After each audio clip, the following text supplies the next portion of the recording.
Estamos en el último programa del año, 2020. Muchas cosas han sucedido en este año tan particular, en el Uruguay, en el mundo. Y bueno, vamos a debatir, vamos a pasar raya a algunos de esos temas importantes y para eso recibimos una vez más a quien nos va a ayudar a pensar y a pasar resumen de estos acontecimientos. Es Federico Irarzábal, sociólogo y consultor en comunicación política. Fede, gracias por venir. Buenas tardes, Jaime. Buenas tardes a todos. Un gusto recibirte. Gracias. Bueno, hoy mencionaba Fernando, por el tema anterior que debatíamos, que se ha dado pocas veces en la historia el cambio de gobierno, por ejemplo, de un partido político al otro, ¿no? Ese cambio tan radical. Así que quizás podamos poner como primer tema lo que fue la asunción del gobierno de Luis Lacalle Pou, con todo lo que significó una campaña electoral tan particular, tan fuerte, lo que significó el balotaje, lo que significó el haber llegado de la manera que se llegó y lo que significó entonces que también Luis Lacalle Pou, el Partido Nacional, la coalición multicolor, también con ese fenómeno político de coalición que hoy nos gobierna. ¿Cómo sería tu mirada ante esto? Bueno, si sacamos, ¿no?, un poco el contexto del COVID, que ha sido probablemente es uno de los temas del año, ¿no? Pero quitando eso, sí, creo que el gobierno recientemente electo y asumido en este 2020 es el hecho político del año, ¿no? Es una coalición inédita, además, formada por 5 partidos, con distintos niveles de participación, por cierto, de esos partidos, con distintos niveles de relación entre esos partidos y con una particularidad que no es una coalición, digamos, donde todos los miembros estén sentados en una mesa, sino que es una coalición que funciona, algunos colegas lo han graficado muy bien de esa manera, como si fuese una rueda de una bicicleta, ¿no?, con el presidente en el centro y cada uno de los integrantes de la coalición, cual rayos de esa bicicleta o de esa rueda, que interactúan mano a mano, por lo general, con el presidente. No ha habido instancias donde los socios de la coalición se hubieran sentado a negociar y a discutir un tema, sino que es casi siempre uno a uno. Hay un tema que siempre no, pero en alguna oportunidad el doctor Julio María Sanguinetti, en definitiva uno de los socios de la coalición, en tanto Partido Colorado, ha reclamado una instancia de conducción institucional, ¿no?, a nivel de los líderes políticos. Cuando uno habla con integrantes de la coalición, acá en la radio, se dice que hay una coordinación parlamentaria, pero no así a nivel de los líderes. ¿Eso te parece que hace que sea positivo, que sea negativo, le genera ruidos y problemas a la coalición? Bueno, para el presidente es bastante más sencillo de administrar, porque, bueno, maneja directamente con los líderes de la coalición, que después bajan línea a su bancada parlamentaria. Sanguinetti bien sabe de coaliciones porque ha sido protagonista probablemente de la coalición más exitosa que ha habido en el último tiempo, que es la que tuvo como socio al Partido Nacional, encabezado por Volonté en el gobierno entre el 95 y el 2000. Esa fue una coalición que llegó hasta el final del gobierno, cosa que ninguna de las otras coaliciones había logrado hacerlo. Y bueno, en ese caso había un diálogo fluido, pero también el socio de la coalición era el Partido Nacional, entonces era lógico que ese diálogo se diese mano a mano. En este contexto, yo creo que el presidente ha salido fortalecido por esa modalidad. Creo que el gobierno se comió a la coalición y el presidente específicamente se termina comiendo a la coalición. Está además, por un tema de distribución de poder, de los votos, lejos de sus socios. Es decir, el Partido Nacional tiene una bancada parlamentaria que si bien no le da para la mayoría absoluta, por supuesto, pero prácticamente que duplica a la del segundo. Y por lo tanto, bueno, tiene una fuerza y un caudal electoral en el Parlamento, tiene una fuerte presencia en el Consejo de Ministros. El gobierno se ha reservado, salvo en el Ministerio de Relaciones Exteriores, donde hay una conducción... El tema Talvi es un tema que está presente para también, conversar específicamente. Pero donde hubo, al inicio de la coalición, hubo una conducción prácticamente que delegada al Partido Colorado. En el resto de los ministerios, donde hay un ministro de uno de los partidos, hay un subsecretario del Partido Nacional. El gobierno no se comió, un director general. El gobierno se comió la coalición, dijo nuestro invitado. ¿Qué le parece al panel esa afirmación? Bueno, no, es una afirmación que está buena, pero hay que relativizarlo siempre con lo que pasó. Porque también podemos hacer mucho ejercicio con lo que pudo haber pasado si se hubieran dado condiciones normales. Lo que pasó hizo que tal vez 5 años de gobierno se circunscribieran a uno solo. Fue muy violento, fue muy abrupto lo que pasó con respecto al coronavirus. permitió, entre otras cosas, algo que tal vez no se hubiera logrado si no hubiera sucedido, que es que el pueblo conociera más pronto la personalidad y algunas características sobresalientes de la figura del presidente de la República. Y en lo que dijo ahí muy bien el invitado respecto de la famosa rueda de la bicicleta, hay un detalle que no lo podemos ocultar, que es el tema del compromiso para el país. O sea, es cierto que no hay una coordinación, que eso falta, es cierto lo que dice el doctor Sanguinetti. Yo creo que además el doctor Sanguinetti la vio venir el problema de la ley de forestación, se dio cuenta muchos meses antes y empezó a reclamar para tener esa instancia de diálogo para que eso no sucediera. Lo vio antes. Fue la forestación, pero podía haber sido cualquier otra cosa. Bueno, perdón, fue el tema de derechos humanos, lo hablamos el otro día en la red también, estuvo el derechos humanos, el tema fue en la preparación. Y el tema del desafuero del propio Maní. Y el desafuero Maní. Entonces, él la vio venir y yo creo que el elemento que de alguna manera ata o liga todavía a toda la coalición y la mantiene, eso sí, como si fuera un equipo, es el tema del compromiso para el país. Eso sí se respeta. El resto, bueno, también es bueno que cada partido muestre su individualidad.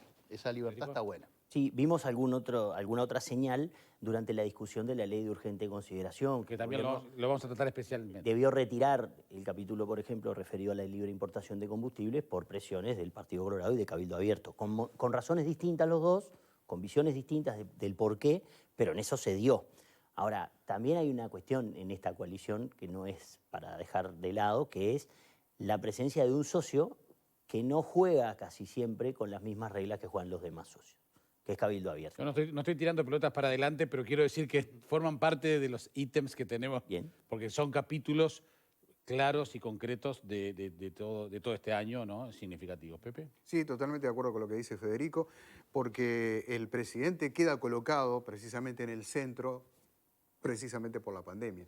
Y eso lo muestra como un líder, y es ahí donde yo creo que sí, efectivamente se come la coalición, como ocurre muchas veces con los partidos que suelen, cuando están en el poder, vaciar a su partido porque necesitan de esas fuerzas en el gobierno. En este caso, yo sé que me estoy adelantando también al capítulo Cabildo Abierto, que sería lo único que por allí me está marcando un matiz con lo que dice Federico. Pero claramente el presidente se coloca en el centro, sí. ¿Hoffman?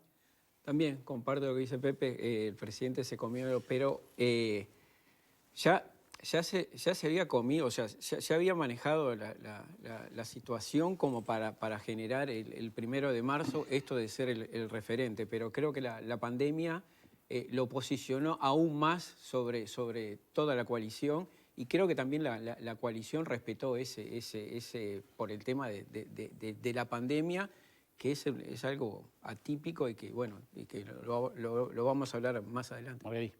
Sí, yo de la rueda de bicicleta me gusta la imagen y creo que es exactamente así. No me gusta tanto la de que se comió la coalición, porque si se la comió, supone que la coalición no existe más.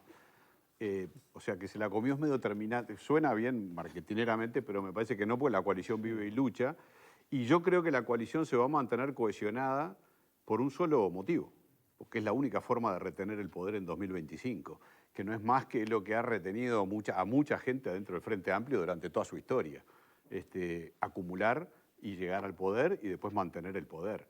Si la coalición, si no hay nada, porque la forestación no va a ser el tema. Bueno, yo te iba a decir eso. El tema que quiebra la coalición. Acabas de decir que la coalición vive y lucha en el momento donde más débil aparentemente está. No, porque bueno, pero ahí yo tengo mi discrepancia, porque creo que hay porque haya dicho Luz, nos vamos de la coalición, me parece que lo que dice Luz es bastante irrelevante frente a la posición general de Cabildo Abierto. El resto de sus compañeros ya le bajaron el perfil para Luz, aflojada.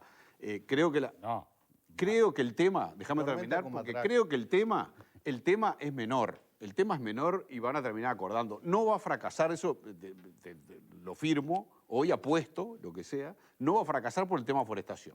Podrá aparecer algún otro tema en el futuro grande, pero por ese no va a fracasar. Ahí hay un fundamentalismo de Lust que no es un fundamentalismo de todo Cabildo Abierto. ¿Con posible veto incluido? No va a llegar a esa instancia. Perfecto. No, yo pregunto. Yo creo que no va a llegar a esa instancia. No lo merece ni siquiera el propio tema. No lo merece los 30 años de desarrollo forestal. No lo merece. no tiene respaldo ni popular para llegar a esa instancia. Pero yo creo que no se la comió a la coalición. Yo creo que la coalición está, que se va a dar alguna forma, pasado este año, se va a dar alguna forma de funcionamiento más armonioso, más conciliador, más de encontrar acuerdos de barrera bajo la alfombra, este tipo de problemas que saltan, pero que la coalición no se la terminó de comer. Creo que está en el desayuno. Si no hay cambio, se la va a terminar comiendo, no tengo duda. En 2 panes, la coalición ejecutiva la comió. La parlamentaria, no sé. ¿Federico? Bueno, sí, tal vez el tema, bueno, se absorbió absolutamente la atención en torno a la coalición. Ahí están más. Y creo que en realidad ahí hay una cuestión de incentivos, ¿no?, que van a empezar a ir apareciendo para los integrantes de la coalición conforme avance el periodo de gobierno y se acerque el nuevo periodo electoral para romper la coalición, ¿no? Es decir, la experiencia ha mostrado que en la coalición que encabezaron Sanguinetti y Volonté en el 95 y 2000, un error estratégico que cometió Volonté fue seguir hasta el final, probablemente, porque de alguna manera Hipotecó su llegó, futuro político. claro, y te pega el gobierno. En realidad, si este gobierno no logra mantener el nivel de adhesión y de intención de voto que tuvo en la elección anterior, bueno, sus socios van a tratar de despegarse lo más que puedan para tratar de marcar un perfil y quien dice ser ellos los que puedan liderar una eventual coalición. Pero va a haber competencia. Pero eso va a ser una competencia electoral de cara a las internas, va a ser otra cosa. Sí, pero yo estoy de acuerdo contigo que no va a ser este artículo o esta ley de la forestación que vaya a quebrar la coalición, pero creo que va a haber otras leyes y va a haber otros temas donde se va a Extranjerización discutir de la más tierra. fuerte. Se va a discutir mucho más fuerte, mucho más fuerte. No, se va a discutir fuerte. Quedan Yo varios creo que va a haber presupuestos. una instancia de Reforma de la seguridad social. Va a haber una mesa, va a haber Sí, hay temas mucho más importantes. va a Capaz haber estamos algún todos- órgano de la coalición, se va a crear algún órgano de la coalición donde las cosas, va a haber una mesa política, llevándola al término del frente, A ver, amplio, una mesa política, coalición, Pero, donde se van a aparentemente dirimir no hay los ni temas. siquiera un WhatsApp de los 5 líderes, ¿no? Da la sensación que ni siquiera eso. ¿Cómo me gustaría estar ahí y verlo? No, son 5. 5 nada más. A mí me Ya que gustaría ver estamos- cuando dicen se fue del grupo. Ya que estamos viendo imágenes del Parlamento, ayer estuvimos aquí en el programa con el secretario político del Frente Amplio, con Rafael Michelini, hablando de la presentación, del lanzamiento de la recolección de firmas para anular los 135 artículos de la Ley de Urgente Consideración, que, como quedó dicho ayer, fue un tema que no era novedad. La calle Pou, desde mucho antes de las internas, de ganar las internas, ya venía hablando de que si él llegaba iba a plantear la ley de urgente consideración, etcétera, etcétera. Hay ahora una recolección de firmas para lograr una consulta popular para derogar 135 artículos de los 500 y pico que tiene la ley de urgente consideración. Se habla de un mal tratamiento del asunto, se habla por parte de quienes están en contra de que esto daña hasta el sistema democrático, la forma en que se generó todo esto. Si bien es un mecanismo constitucional, se ha aplicado en varias oportunidades, pero nunca con una ley tan extensa. ¿Te parece que este ha sido, en este año político, un punto importante? Y ha sido uno de los ítems que el Frente va a tener o tuvo necesariamente que tomar para no quedar comido, en este caso otra vez, para usar la misma metáfora, por el gobierno. Es decir, que el Frente tenía planteado un escenario a partir del 1 de marzo de mucha confrontación, de una actitud, digamos, muy contraria al gobierno, con planteos firmes sobre algunos de los temas, incluido el de la ley de urgente consideración. Y la pandemia generó un fenómeno que en opinión pública, en Estados Unidos sobre todo, se conoce como el rally around the flag, que es que todos corren alrededor de la bandera, ¿no? Y en este caso, el gobierno levantó la bandera de la salud, del bienestar de los uruguayos, y todo el sistema se plegó en torno al gobierno. Es muy difícil pegarle a un gobierno en una situación de pandemia. Y el Frente quedó un poco aturdido, si se quiere, en ese sentido. Y en el momento de tratar la ley de urgente consideración, que el gobierno mantuvo su tratamiento a pesar de la pandemia, bueno, no estaba el clima, evidentemente, como para salir ni a hacer movilizaciones en la calle, como se hubiera intentado hacer para tratar de frenar algunos de los artículos durante el tratamiento, ni tampoco una campaña fuerte de opinión pública. Por lo tanto, creo que en este caso la jugada del Frente es el año que viene movilizar a su aparato, movilizar al sindicalismo sobre todo, Pero yo no lo veo como un movimiento que tenga seguramente todo el mismo nivel de entusiasmo dentro de los sectores del Frente Amplio. Previo a la digamos, elección del mecanismo de consulta popular, hubo varios protagonistas de hoy de la interna del Frente Amplio que se manifestaron por lo menos reacios al mecanismo y al sistema. Y por lo tanto, bueno, habrá que ver Bueno, el propio Fernando Pereira cómo apoyan, ¿no? A ver qué nivel de apoyo le van a dar. era crítico sobre esta instancia, ¿no? Después, bueno, Pero Asamblea Uruguay las también, mayorías, Vergara también, es decir, hubo quienes presentaron reparos públicamente. pero hoy ya están encaminados, así que Pero uno puede elegir, ¿no? Con qué nivel de entusiasmo lo milita y con qué recursos y qué esfuerzo le pone, ¿no? bien, brevemente. Y yo creo que la LUC fue la única oportunidad más o menos concreta que tuvo el Frente Amplio para hacer algunos planteos y para mostrar algún nivel de perfilismo. Hasta ese momento el Frente estuvo pintado al óleo, realmente fue dramática su mala exposición hacia la opinión pública, la falta de previsión respecto del coronavirus, las declaraciones del subsecretario Oquián un mes antes de que llegara el COVID diciendo que acá eso prácticamente no iba a venir, las donaciones que se perdieron, el planteo del expresidente Vázquez y del PIT-CNT, del caceroleo, la cuarentena general obligatoria fallida, después un proyecto que presentó el MPP al Parlamento pidiendo que se suspendieran los despidos por 180 días, una cantidad de ridiculeces y cosas que dejaron muy mal parado al Frente Amplio. ¿Cuándo levanta un poco cabeza? Bueno, en la discusión de la LUC, donde demostraron que había algún nivel de pienso al acompañar por lo menos el 50% de los artículos, empezaron a levantar un poco de cabeza, después el buen rendimiento que tuvo la sociedad uruguaya y el gobierno con respecto al manejo de la pandemia los volvió a sepultar y vuelven a renacer cuando, lamentablemente, el Frente Amplio se convierte en un socio de la derrota.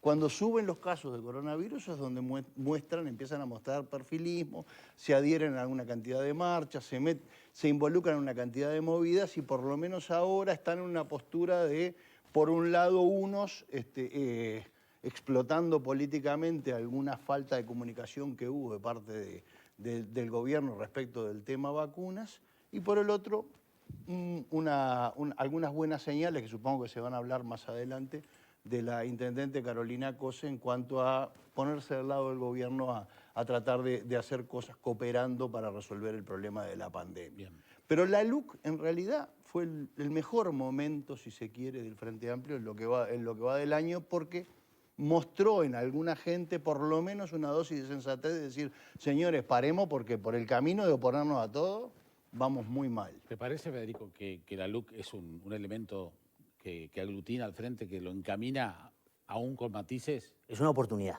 ¿no? Creo. Bien. Porque una de las oportunidades que hubo también, que fue la elección departamental, no le fue tan bien al Frente, digamos. Retuvo 3 de las 6 intendencias que tenía y tampoco le fue demasiado bien. ¿Es una oportunidad, Pepe? Yo creo que no. Primero, la LUC, buque insignia de la coalición de gobierno, donde claramente queda otra vez marcado que hay dos coaliciones, en el Ejecutivo monolíticamente cerrada y comandada por el presidente de la República, con algunas discrepancias en el ámbito parlamentario, pero que rápidamente se solucionaron. Al Frente Amplio con la LUC yo lo veo como el boxeador que le dan un golpe, está atontado en el medio del ring, no sabe bien para dónde agarrar. Creo que así lo agarró al Frente Amplio la LUC, viniendo de una derrota electoral, saliendo de 15 años de gobierno y viendo a la intemperie y ahora para dónde arranco. Y creo que esa situación lo deja muy mal parado y lo expone a una nueva derrota electoral, en este caso, al oponerse a esta ley. Juanman. Comparto la LUC, el buque insignia, y por eso la gente quería un cambio y creo que es una oportunidad que tiene el Frente Amplio de juntar a esa cantidad de gente que estuvo en estos 8 o 9 meses intentando menoscabar el tema policial con el tema de los procedimientos y el tema de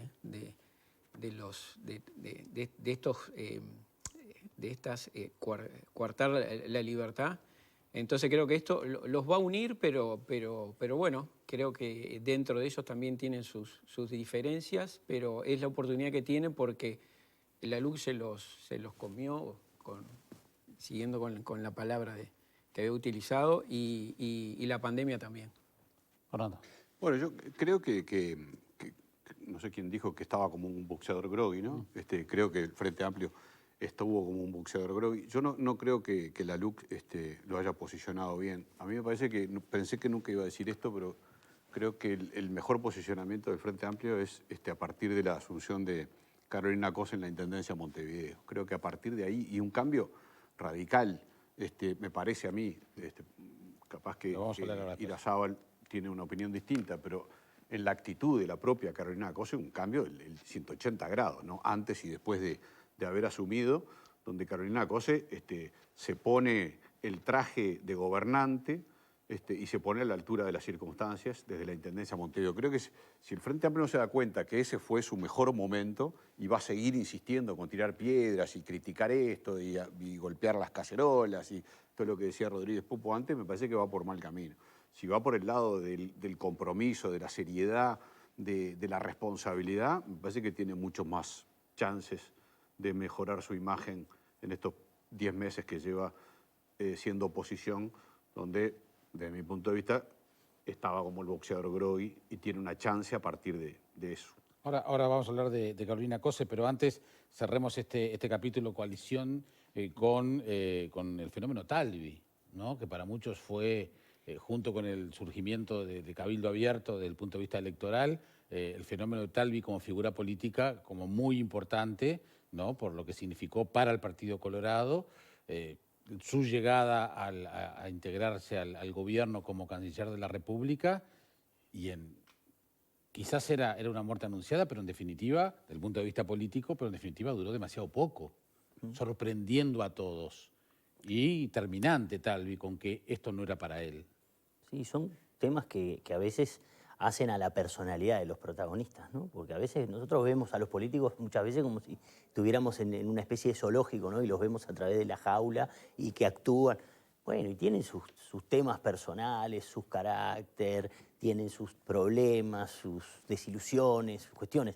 Sinceramente, lo de Talvi, no sé, nadie lo esperaba. No, ni siquiera, bueno, sus propios socios, al interior del Partido Colorado también. Creo que fue... De su propio sector también. Ni hablar. Pero creo que fue un golpe duro para el Partido Colorado, pero también en parte, bueno, por consecuencias de las acciones, ¿no? Creo que hablar de el Partido Colorado en un momento como un socio de la coalición es un poco apresurado. Es decir, el Partido Colorado era el único de los socios de la coalición que tenía 2 representantes cuando iban a las reuniones, ¿no? Iba Talvi e iba Sanguinetti. Eso quiere decir que había una fractura fuerte, había una relación muy mala entre ambos, ¿no? No se hablaban de hacía mucho tiempo. Sanguinetti tenía la conducción de la Secretaría General del partido, se la había dado el propio Talvi. Creo que lo de Talvi a veces se puede ver también como una suma de errores, hasta de ingenuidad, ¿no? Es decir, bueno, le entregó la Secretaría General del partido a probablemente el individuo más hábil que hay hoy en la política nacional, pensando que no iba a pasar nada, ¿no? ¿La política uruguaya no es para outsiders? Creo que es muy difícil, pero Talvi no es un outsider, ¿no? Talvi no es un outsider porque Talvi elige posicionarse dentro de un partido que tiene más de 180 años de historia. Entonces, no es un outsider. Talvi es lo que se denomina... Pero viene con un discurso por fuera del sistema. Sí, es lo que se denomina un novato, ¿no? Es un novato, pero no es un outsider. Bien, no es un individuo que venía a jugar por fuera de la política. Talvi nunca propuso nada que dijéramos, bueno, esto es una locura, esto es por fuera del sistema institucional. No es un ejemplo como puede ser el de otros que No, pero crítico con cierta forma de hacer política. No era un político tradicional. Exacto. Sí, probablemente no venía del sistema, nunca había ocupado un cargo político, pero no era ajeno, no desconocía el sistema. Entró bien, creo que él resolvió competir en una interna, que ganó legítimamente, construyó una figura muy atractiva para viejos votantes del Partido Colorado y para votantes desencantados del Frente Amplio y desencantados del resto de los partidos. Su cúmulo electoral así lo demostró, a pesar de que no logró mejorar, digamos, la performance del Partido Colorado de la elección anterior, pero lo sacó del 6% que muchas encuestas de opinión pública le daban a mitad del periodo pasado. ¿Cuánto perdió el Partido Colorado con todo el fenómeno Talvi? Bueno, pierde tiempo y pierde esfuerzos por posicionar y por encontrar una figura. Yo no soy agorero, pero no creo que Sanguinetti vaya a competir en una nueva interna. no lo veo, se retiró recientemente del Senado y por una cuestión de edad ya no está para una competencia interna. La última fue una competencia casi que de chapa.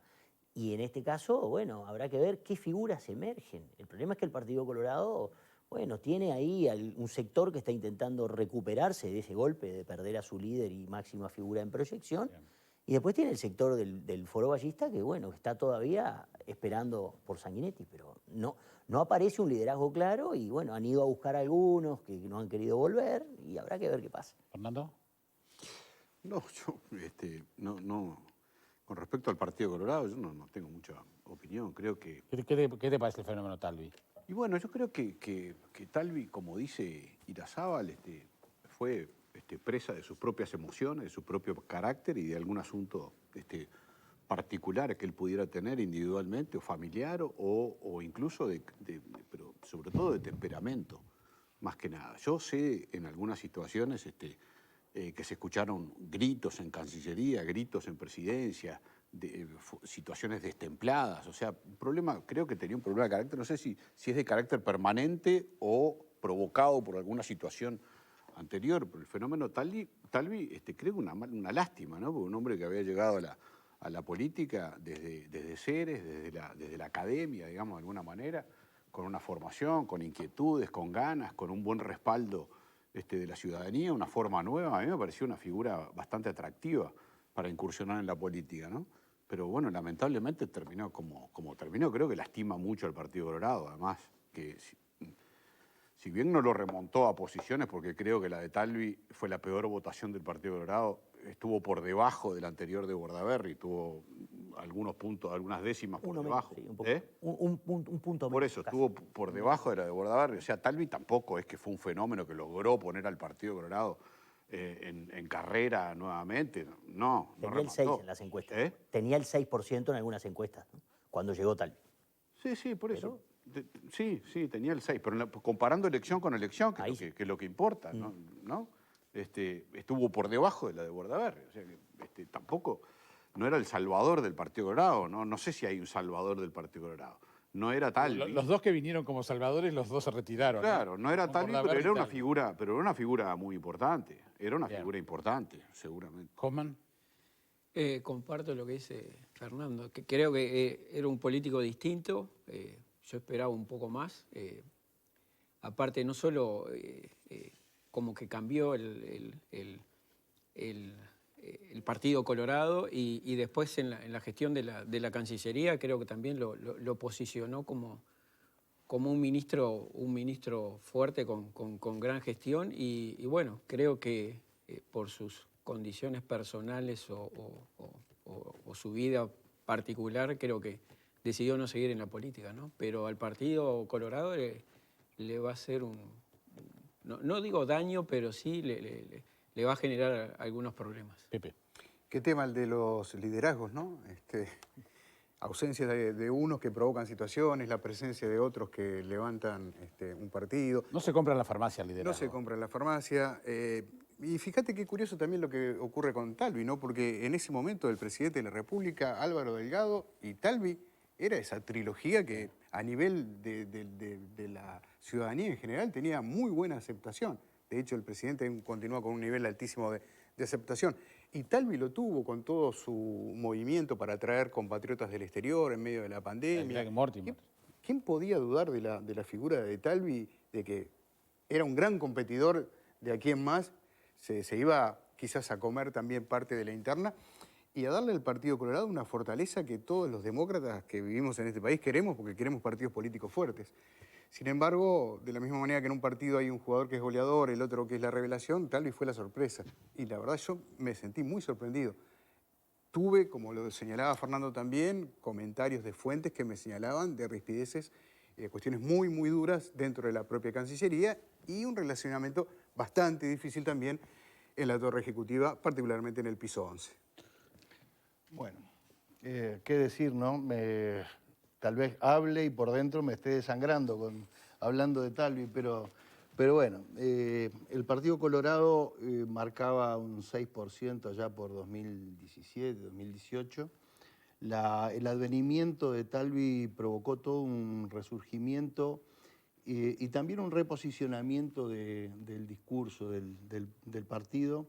Lo que más me duele de todo este fenómeno es la cantidad de pibes que empezaron a creer o a vincularse a la actividad política y a volver al Partido Colorado con la ilusión que tenían un líder que los estaba entendiendo o que los podía formar.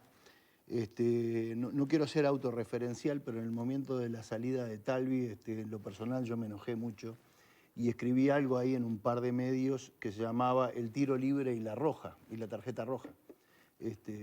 Creo que Talvi fue eso en la política, un gran tiro libre en el primer tiempo clavado en un ángulo, y a los 5 minutos pegó un codazo mal dado y se hizo echar y dejó al resto del cuadro con 10 para jugar todo el partido contra Brasil. Esa es la simbología o la imagen. El Gacha habla de estas cosas, ¿no? Cuando habla de la pandemia, así que se puede tomar alguna imagen del fútbol. Eso fue Talvi para el Partido Colorado, lo deja en una situación comprometida y también deja algunas cosas, deja algunos cuadros políticos interesantes que en el día de mañana pueden llegar a crecer. En el futuro inmediato, el Partido Colorado tiene problemas importantes. Bien, vayamos al tema de Carolina Cose, que fue ya adelantado por algunos de los panelistas, lo que significó una elección departamental en Montevideo muy, muy particular, lo que significó la multiplicidad de candidaturas. Carolina Cose, que había participado de una interna que no fue fácil, el manejo de las alianzas internas en el Frente Amplio, ganar la Intendencia de Montevideo, armar su equipo como lo armó y, como decía Fernando Marguerí, una postura muy, muy clara, muy terminante que está sorprendiendo a muchos. Y bueno, aprovechemos con el pretexto de hablar de Carolina Cose también a hablar del desempeño quizás del Frente Amplio también como oposición. Bien. Bueno, Carolina Cose vuelve a competir, ¿no?, con Daniel Martínez en la elección municipal, y esta vez, a diferencia del año anterior cuando competían por la presidencia, le gana la intendencia. Le gana la intendencia al intendente electo, que no es poca cosa, ¿no? Gana por poco margen. Yo creo que, bueno, es la primera vez que el intendente electo del Frente Amplio pierde la elección. La pierde con un competidor de su propio partido, pero sí lo pierde. Creo que Carolina Cose hizo una muy buena campaña, hizo un buen acuerdo, logró, digamos, unir a dos partidos que han estado bastante enfrentados a lo largo de la historia, son el Partido Socialista y el Partido Comunista, en torno a su candidatura. Son dos partidos que tienen una muy buena base de militancia, tienen muy buen trabajo de calle y de territorio. Eso le benefició mucho y la posicionó muy fuertemente. Además de haber sido una figura digamos, de fuerte oposición al gobierno a lo largo de este breve periodo de la pandemia. Tal vez marcó un perfil fuerte, que estoy de acuerdo con lo que decía Fernando, ¿no? Una cosa es la Carolina Cose de la campaña y otra cosa es la Carolina Cose intendenta. Ella misma se encargó de marcarlo en el discurso el día que ganó la elección, ¿no? Dijo que ahora pasaba a ser la intendenta de todos los montevideanos. Y ha hecho muy bien, ha hecho muy buen trabajo de bajar un poco su perfil más ríspido, más combativo. Se ha puesto del lado del gobierno, ha entendido que hoy pegarle al gobierno en este contexto de pandemia no es bueno, pero creo que el gobierno va a tener, es decir, Carolina Cose tiene la oportunidad de hacer una suerte de espejo con el gobierno, y sus políticas y sus medidas van a ir siempre al contraste del gobierno. El gobierno anuncia el aumento de los combustibles, ella anuncia que no va a aumentar el boleto. Bueno, esto va a ser al revés de lo que pasaba en Esperando la Carroza, ¿no? Ella hace ravioles, yo hago ravioles, ella hace ravioles. Bueno, esto va a ser al revés. El gobierno va a decir una cosa y la intendencia, en la medida de las posibilidades y tratando de no quedar en orza y no para pegarle al gobierno, bueno, va a plantear otras cosas. ¿Ella ya está pensando en la campaña que viene? Bueno, si es fiel a lo que dijo, tendría que pensar en la otra, porque ella dijo que iba a asumir la intendencia de Montevideo no pensando en ir como candidata a la presidencia en 2024, ¿no? Pero bueno, diría el presidente de la calle Herrera, ¿no? En las actuales circunstancias, como con aquella famosa carta, bueno, las cosas pueden cambiar, pero por lo menos el camino que Carolina Cose se trazó para la intendencia de Montevideo es un camino, según sus propias declaraciones, a 10 años. Bien, perfecto. Venís con las metáforas geniales hoy, ¿no? Esto de Esperando la Carroza me pareció brillante. Ya antes de darle la opinión al panel, aprovechemos que estamos con el tema Frente Amplio, porque el fallecimiento del doctor Tabaré Vázquez es un tema que cayó en un momento muy particular político también, ¿no? O sea, no por ser una noticia que de alguna manera era previsible por cómo se había informado con mucha transparencia de la enfermedad de Vázquez, bueno, fue un hecho relevante para el Frente Amplio, ¿no? Para el país, pero también para el Frente Amplio en particular. Sí, Vázquez llegó con mucha entereza, ¿no? Y mucha valentía a su proceso. De hecho, lo vimos en el 1 de marzo entregando la banda presidencial y estaba, digo, en una situación muy afectada, evidentemente, de salud. Lamentablemente estos procesos son a veces muy rápidos, pero para la política, digamos, y en términos políticos, bueno, obliga, ¿no? Es como una situación que, bueno, ya no está Tabaré Vázquez y alguien tiene que salir. Alguien tiene que ser el próximo referente y el próximo líder del Frente Amplio. Mujica se retiró del Senado, pero no de la política, como aclaró muy bien, y Mujica es un individuo que lo hemos visto ir y venir 50 veces, o sea que podría ser candidato a la presidencia nuevamente si tuviera energía y ganas. Nadie diría, qué cosa sorprendente. No creo que vaya a suceder, pero podría ser. Esta semana escuchamos a Astori nuevamente. Astori también estuvo haciendo algunas declaraciones de autocrítica, pero es una generación, digamos, que se está corriendo, pero a la nueva generación le está costando aparecer, ¿no? Le está costando. ¿Se vislumbra algún nombre, alguna figura? Uy, esto es como en los periodos de pases, ¿no? Y hacemos la danza de nombres. Hay un montón de nombres. Carolina Cose la nombramos, bueno, tenemos a Yamandu Orsi, tenemos a Mario Vergara, tenemos a Pablo Ferreri. Hay figuras que están apareciendo. Obviamente, el Frente Amplio es un partido que logró construir a lo largo de 15 años de gobierno un elenco político formado, sólido, con visibilidad en la opinión pública, con conocimiento. Sí, Bien. tiene el 40% casi de la adhesión electoral. Es difícil que no logre generar figuras. El tema es cómo maneja la interna. ¿Y qué va a hacer? ¿Va a ser el Frente Amplio de Miranda o va a ser el Frente Amplio de Vergara, Orsi y otros? ¿Hoffman? Sí, yo con el tema de la intendenta creo que sabe jugar muy bien a la política y creo que estos últimos meses ha entendido que lo principal es la salud de la gente y se ha acoplado muy bien a las cosas que ha hecho el gobierno. Pero también pienso que está mirando más allá y bueno, y esta falta de referentes en el Frente Amplio le va a abrir un camino muy grande en el cual, si ella lo sabe aprovechar, creo que este cargo en la Intendencia le va a favorecer para ese camino y allanar esos puntos. Pepe. Carolina Cose es una de las figuras con mayor proyección dentro del Frente Amplio, es interlocutora válida con el gobierno, con el Poder Ejecutivo, lo cual la coloca en una posición de liderazgo reconocida por su propio adversario político. Lo han dicho varias fuentes con las que he hablado, desde el Partido Nacional, de la propia coalición, reconociendo, sí, con Cose podemos dialogar, podemos hablar. Que está claro, como dice Federico, que está manejando muy hábilmente su estrategia política con esa cuestión de espejo, es decir, me aumentan las tarifas y yo salgo inmediatamente a anunciar desde el balcón de la Intendencia de Montevideo que voy a mantener el precio del boleto hasta el mes de abril. Clarísimo. Vamos a ver cuánto dura esta luna de miel. Es el fin de una época dentro del Frente Amplio, marcada precisamente por la muerte del doctor Tabaré Vázquez. Claramente, para mí la figura más relevante que ha tenido el Frente Amplio a lo largo de su historia, aún más que el propio general Liber Seregni, aún más que José Mujica y que otros actores políticos destacados, como por ejemplo el contador Danilo Astori. Pero fue el hombre que llevó al Frente Amplio del gobierno.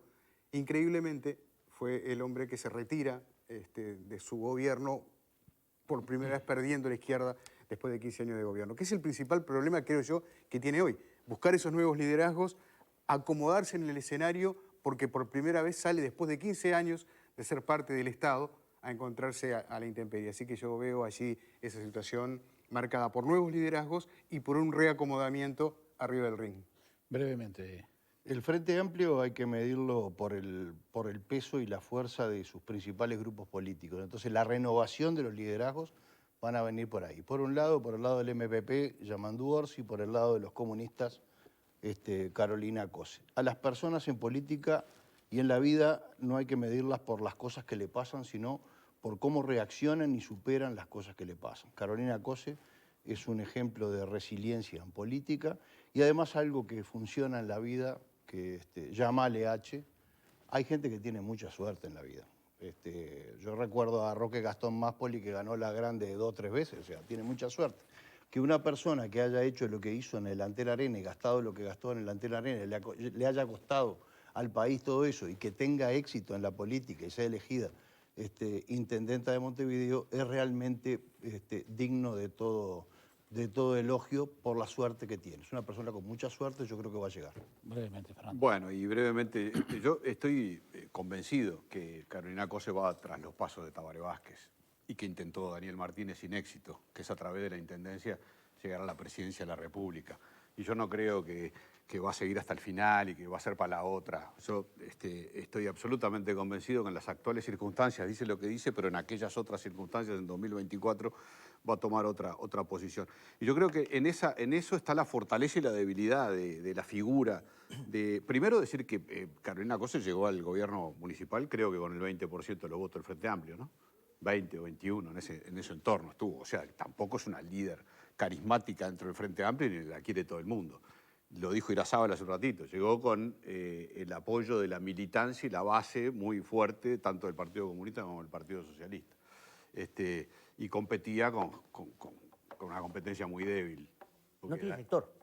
No tiene sector Carolina Cose. Por eso no tiene sector, o sea, pero tampoco... Pero tampoco se la define como independiente. Tampoco es que se haga... El concepto de independiente tradicional del Pero no se ha posicionado como una líder, tampoco no tiene un liderazgo en el Frente Amplio marcado. Quizás ahora lo consiga. Tampoco armó un gabinete con representación como para ganarse simpatías adentro del Frente Amplio. O sea que eso también la va a complicar. Yo digo, y termino con esto, que tiene un costado positivo y uno negativo porque el costado positivo que tiene su proyección a la Presidencia de la República le va a dar un posicionamiento de hacer política mayor, de posicionarse como estadista, de seria, no va a entrar en la chiquita, supongo, porque si que aspira a la Presidencia de la República va a jugar otro partido. La parte negativa es utilizar a la Intendencia de Montevideo como plataforma política, con todo lo que eso puede suponer. Montevideo a veces necesita política chiquita para resolver temas chiquitos. Si va a jugar en la cancha grande, capaz que se olvida de los chiquitos. Siempre usar el cargo que tenés para proyectarte hacia otro nunca es la posición que uno desearía. Cuando alguien vota a alguien para que asuma un compromiso, es para que se meta de pies y manos adentro de ese compromiso y no es para que esté pensando a ver el otro salto que voy a dar. Pero bueno, está la debilidad y la fortaleza de la intendenta de Montevideo en esa, por lo menos es mi visión.